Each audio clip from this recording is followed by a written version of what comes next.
What is up, everybody? Another balmy day in Illinois.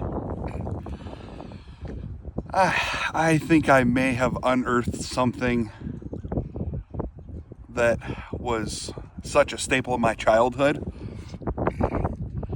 And I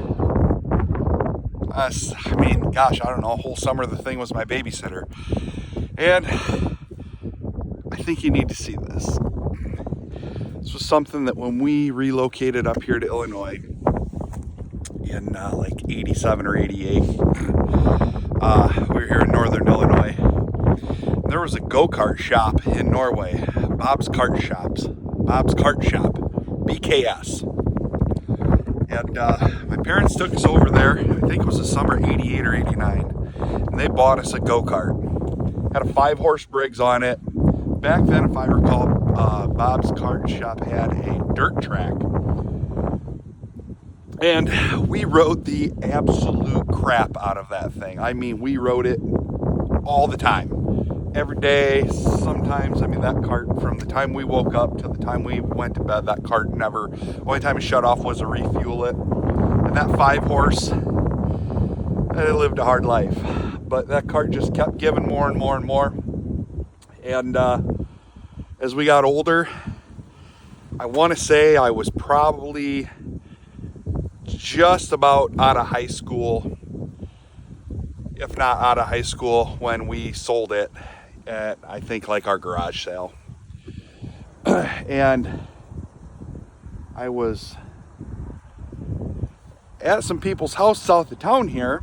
They posted an old mini bike for sale. I figured, I'll go look at it. It's kind of cool. And on the shelf, he had this go-kart sitting here. He said, I asked about it. He goes, oh, I actually got it from my neighbor. He had it for a while. And we got it from him and put a motor on it. And, you know, and at that time, he said his kids then ran it around. Well, I got to chatting with him. I was like, oh, okay, cool. You know, and I couldn't stop thinking about it. So I told him, you know, hey, you want to sell it? And he said, yeah, you know, we're moving, so I'll sell it. Agreed on a price. I knew looking at it that it was a BKS Grasshopper, but there was something on this that really caught my eye. And the reason it caught my eye was because of this. Right where that frame is welded, my brother had broken the frame on ours, jumping it, and the guy at the local tiling shop welded it for us. And I couldn't stop thinking about that. Did they all break that area? Yeah, I'm sure they probably did, you know.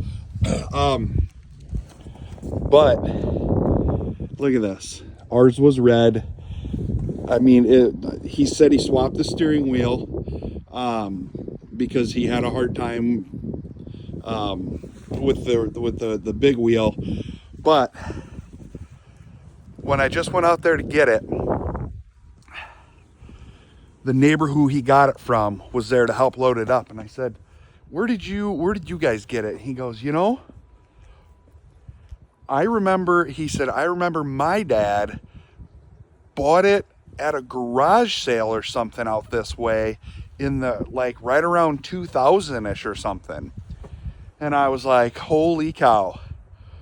It makes sense that's possibly where that frame's broken and was kind of stick welded back together.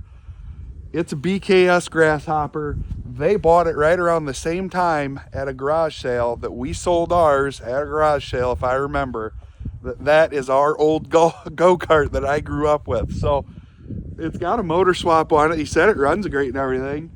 I couldn't not buy it. I mean, I don't even know, hundreds, thousands of hours. It's silly how much we rode this go-kart. I mean, I rode this go-kart in the summertime, in the wintertime, all year round. And it's one of the best memories I've ever had growing up. To possibly be able to find my old go-kart that we sold probably 25 years ago is so cool. I have no idea what we're going to do with it. I mean, obviously we're going to ride it. We're going to enjoy it. The boys can hopefully grow up on it and have as much fun as I did. But to think that after all these years, just kind of keeping my eye on the market, that this thing was possibly living 2 miles down the road from me for the past 10 years or so. And now it's back in my hands is a pretty cool feeling. So anyway, thought y'all might like to see that. So it's going to need some work, I'm sure. But we're going to get this thing, we're going to get working on it. We're going to get it running and driving good. And we're going to have some go-kart content for you. So if you haven't already, would greatly appreciate, you hitting the subscribe button. Our goal is to hit 100 subscribers by the end of March. It's getting closer to the end of February. We're at 90 right now, so it'd be pretty sweet to hit that goal. So like I said, if you haven't already, hit that subscribe button, like, comment, share it with your friends, tell them about the cool stuff that we're doing. And hey, we will see you soon.